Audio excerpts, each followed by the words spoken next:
Excellent customer service is very important.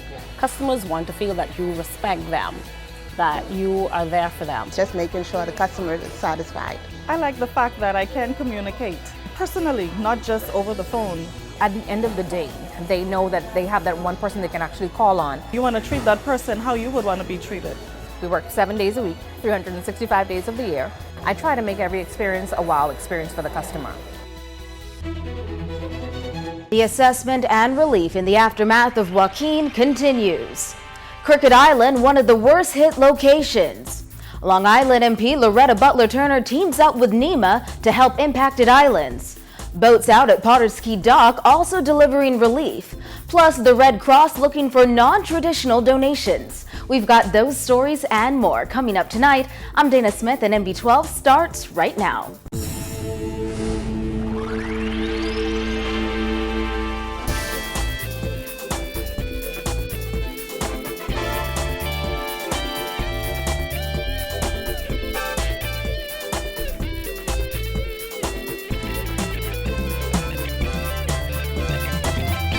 Much of the country focuses on how to bring relief to the residents of the southern islands left devastated by Joaquin.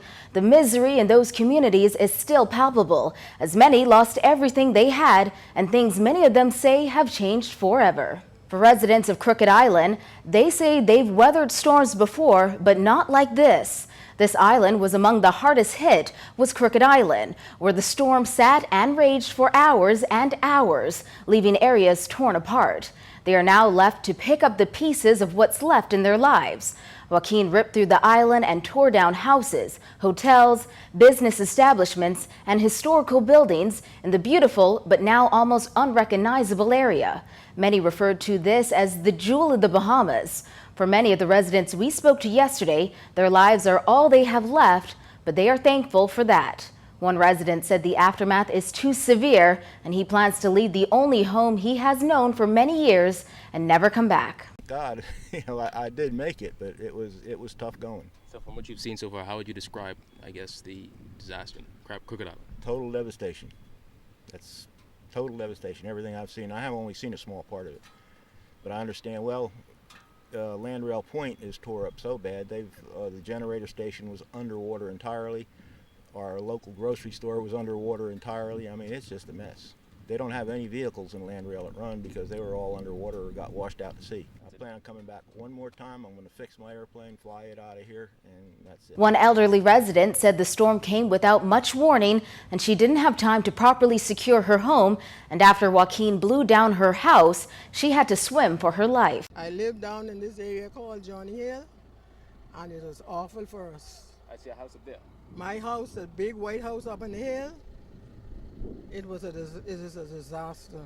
Now I'm looking at this puddle of water here. You have to get through this water to get to civilization. Yes, we had to come out on the patio and beckon the people out on the main road to please come and help us. We're stranded. Bloneva Ferguson lives in Cabbage Hill, Crooked Island, and said the storm waves were so ferocious that she was up to her neck in water.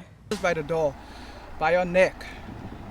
Yeah, by your neck and everything in the house, smack and smooth. We had to stand up on a chair until after the hurricane, the wind gone, yeah, the wind died down. We had to stand up on the chair. Yeah, that after 4 o'clock we make up the house, but everything in the house is demolished. We are ready for the storm?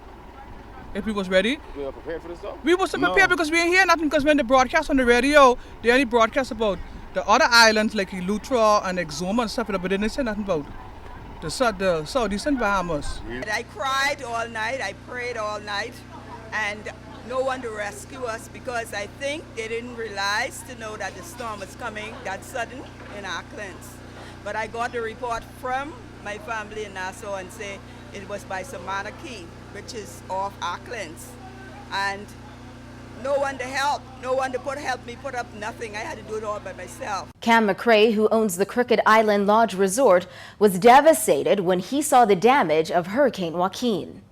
Yeah, and this was our lodge over here, Crooked Island Lodge. And we haven't made it over to it yet, but it looks like all the roofs are pretty much gone on it.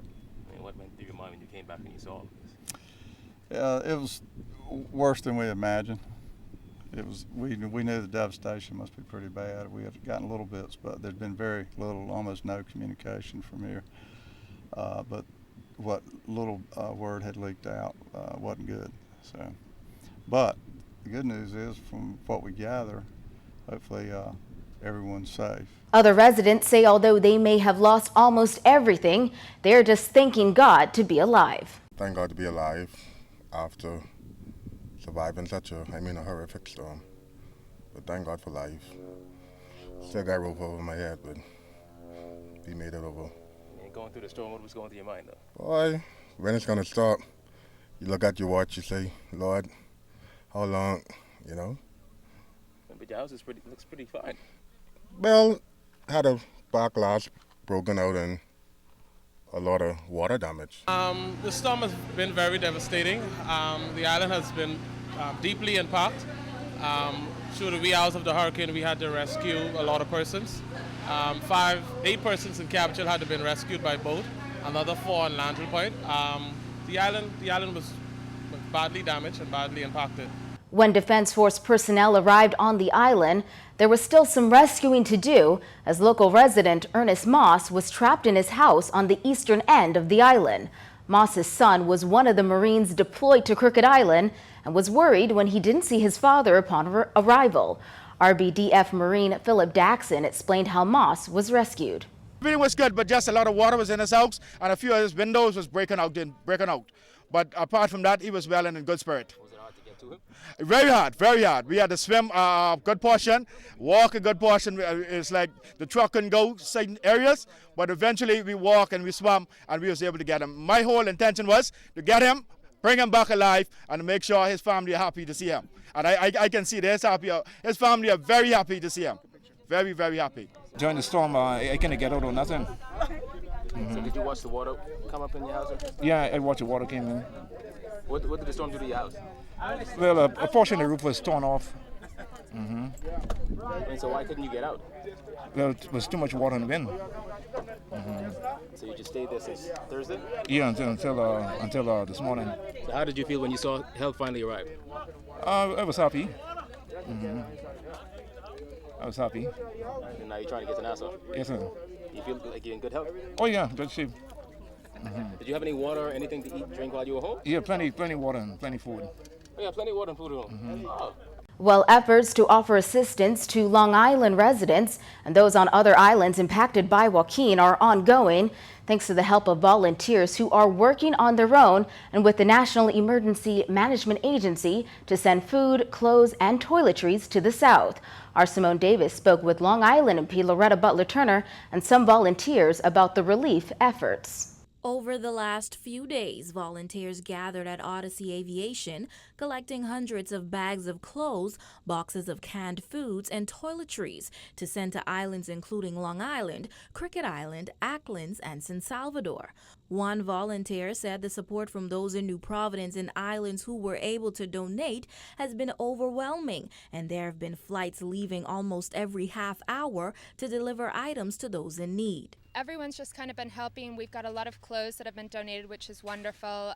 They've definitely been needing those. But more importantly, the food, of course, the canned food, water, matches, anything that they can use without electricity. We're sending some generators over. We've got boats and planes going over to Long Island, Acklins, Rumkey, so many different places. So just trying to divvy up and making sure that everyone's getting what they need. Another urged more people who are able to assist to help in any way they can and not leave it all up to the government to get the job done. You can do anything. If all you can do is go to the food store and buy a bag of groceries and bring them out or send them to one of the drop-off points, it doesn't have to be money. If you can't afford food but you've got a few hours, a couple of hours time would be awesome. You could come out and sort clothes with us, sort food. Butler Turner said the islands are still in a major distress and volunteers are working diligently to package items and ship them to each island. She said although a lot of reconstruction needs to be done, the main focus right now is the short-term immediate response. The Long Island MP said she was heartbroken when she learned of the state of the islands, and while her constituency would have been her top priority after the storm, she put together a team to ensure that residents of all affected islands receive the attention and supplies needed. The very first day, Father Archdeacon Cartwright and myself, along with a few other persons, were able to go and do an aerial assessment immediately of all of the islands. Even though I originally wanted to deal with Long Island, we realized that the devastation was so bad, it really made sense to make sure that we checked on every Bahamian who had been affected. Father Cartwright has intimate knowledge of every island, and he was able to make a written assessment and a verbal video assessment on what we saw on the ground immediately. So that was back in here as early as Saturday morning. She noted that with the help of donations, they've been able to allocate some of the funds needed to supply the islands with food, clothes, medical attention, and water. Well, one of the things we'd like to say is that this initial thing was people-driven, and, you know, the people have been so wonderful. We know that we cannot sustain this as a volunteer group, and so we would like to say that we're actually in a transitioning stage now, where we would like to start transitioning the ownership of everything that we have over to NEMA so they can start deploying their professional resources in terms of doing the real assessments.